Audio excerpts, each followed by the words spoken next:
Hasil budidaya tanaman. Hasil dari pengamatan sawi selama 40 hari adalah tanaman sawi tumbuh hingga 20 cm dan ada 7 daun. Rata-rata pertumbuhan sawi per 2 minggu dan per minggu menurut pengamatan adalah 20 cm dibagi 5 sama dengan 4 cm per 2 minggu dan 20 cm dibagi 10 sama dengan 2 cm per minggu. Pertumbuhan dan perkembangan. Dalam perkembangannya, selama 1 minggu, tinggi batang tanaman sawi semakin meningkat. Yang diberi nutrisi, tumbuh lebih cepat dibandingkan dengan yang tanpa nutrisi. Sedangkan untuk pertumbuhan daunnya juga bertambah, namun baru terlihat pesat saat di hari ke-5 sampai ke-7. Sawi yang diberi nutrisi, warna daunnya lebih cerah, segar, dan bila dipegang daunnya kuat dibandingkan yang tanpa nutrisi. Yang tanpa nutrisi, warna daunnya pucat dan bila dipegang daunnya lemas.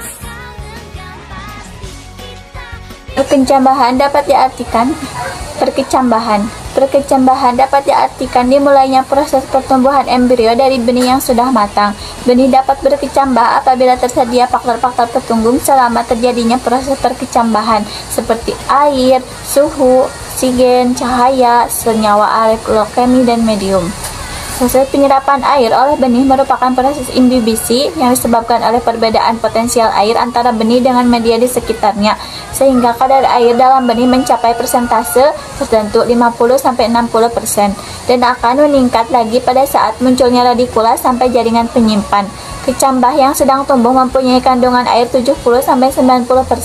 Akibat terjadinya imbibisi, kulit benih akan menjadi lunak dan retak-retak. Parameter kecambahan yang diamati dalam penelitian ini meliputi hari keberapa benih berkecambah dan persentase benih yang berkecambah.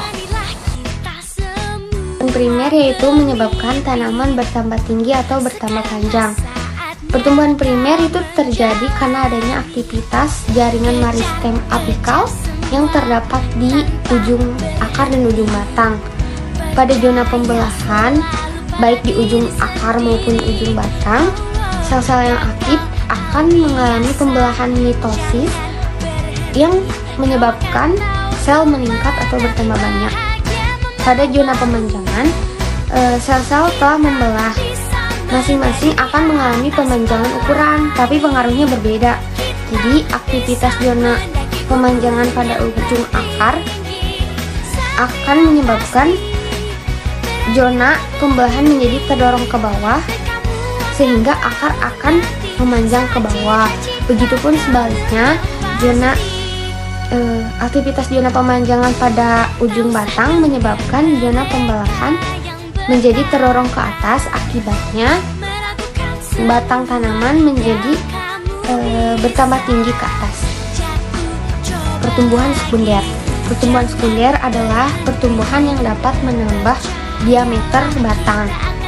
Tanaman yang dapat melakukan pertumbuhan sekunder adalah dikotil dan beberapa anggota gymnospermae.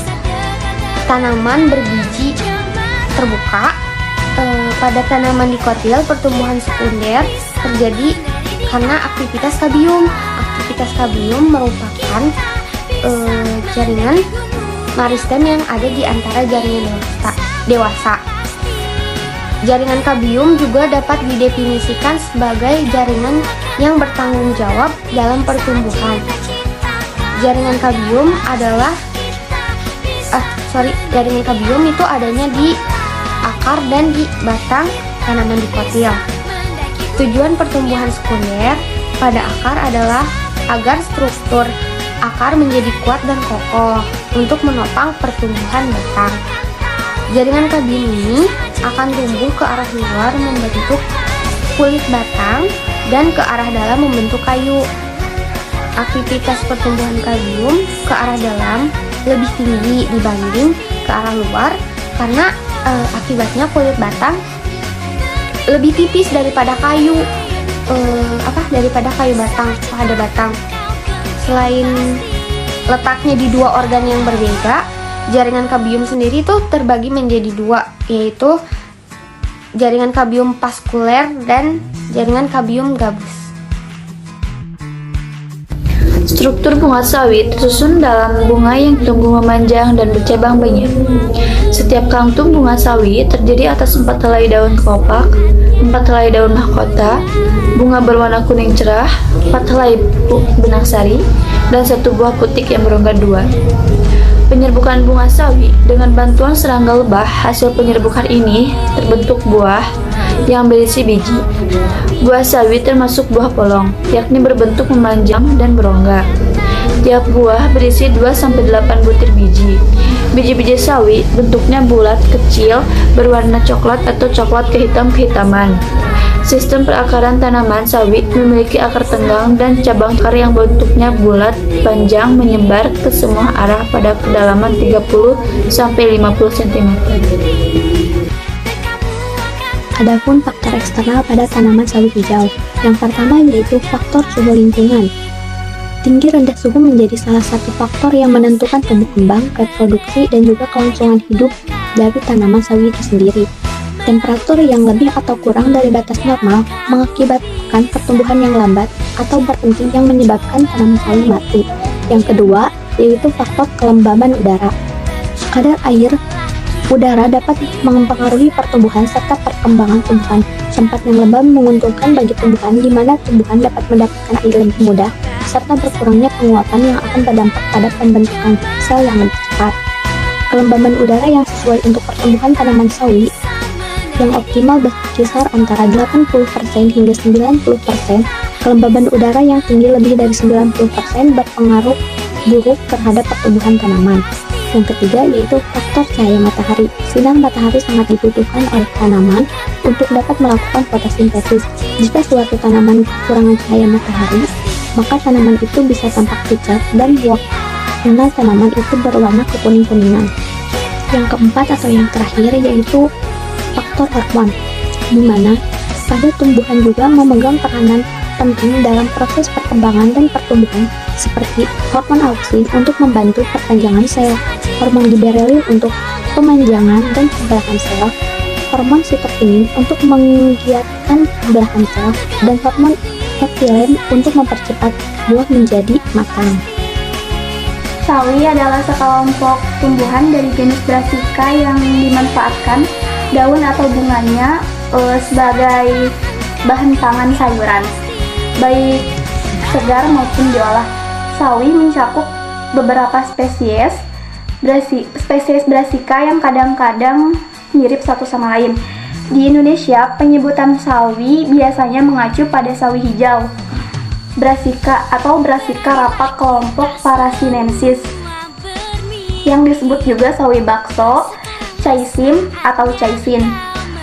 Selain itu, terdapat pula sawi putih atau Brassica rapak kelompok Pachinensis, disebut juga Petsai, yang biasa dibuat sup atau diolah menjadi asinan.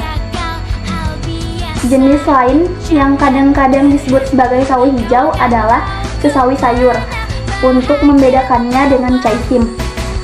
Kailan atau Brassica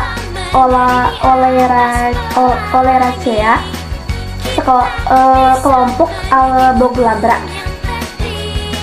adalah sejenis sayuran daun lain yang agak berbeda karena daunnya lebih tebal dan lebih cocok menjadi bahan campuran mie goreng. Sawi sendok atau pakcoy atau bokcoy merupakan jenis sayuran daun kerabat sawi yang mulai dikenal pula dalam dunia boga Indonesia.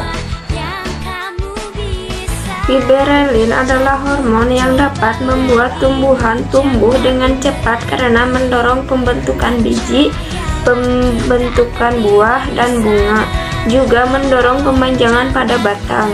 Giberelin atau GA3 berperan dalam mempengaruhi proses fisiologis tanaman. Penyemprotan giberelin atau GA3 dapat membantu dalam proses pertumbuhan, yaitu perpanjangan batang, memperbesar luas daun, dan merangsang dalam produksi enzim atau amilase pada tanaman. Tanaman sawi mengandung vitamin A, vitamin B, dan zat gizi yang penting bagi kesehatan. Sawi termasuk ke dalam jenis sayur yang dikonsumsi bagian daunnya. Penelitian ini bertujuan untuk mengetahui pengaruh giberelin atau GA3 terhadap pertumbuhan tanaman sawi atau Brassica juncea L secara hidroponik pada sumbu Wick system. Pertumbuhan tanaman sawi atau Brassica juncea L secara sumbu Wick system menunjukkan hasil yang paling maksimal pada pemberian giberelin atau GA3 konsentrasi 80 ppm dengan rata-rata pada setiap parameter, yaitu tinggi batang 47,2 cm dan luas daun 527,28 cm. Giberelin atau GA3 berpengaruh nyata terhadap parameter tinggi batang dan luas daun, sedangkan parameter jumlah daun, berat segar, dan berat kering pada tanaman sawit tidak memberikan pengaruh nyata. Sawi hijau adalah sayuran yang termasuk dalam jenis Brassica. Ternyata, manfaat sawi hijau sebagai sumber nutrisi tidaklah sedikit, karena mengandung sejumlah nutrisi yang penting untuk kesehatan tubuh. Kandungan gizi sawi hijau diantaranya energi 27 kcal, karbohidrat 4 gram, protein 2,3 gram, serat 2,5 gram, lemak 0,3 gram. Selain kandungan nutrisi yang tadi disebutkan, sawi hijau juga mengandung kalsium, potasium, zat besi, vitamin B2, magnesium, dan fosfor. Manfaat nutrisi dalam sawi hijau diantaranya mencegah resiko penyakit kronis, menjaga kesehatan jantung, mencegah infeksi, dan menurunkan kalori serta lemak.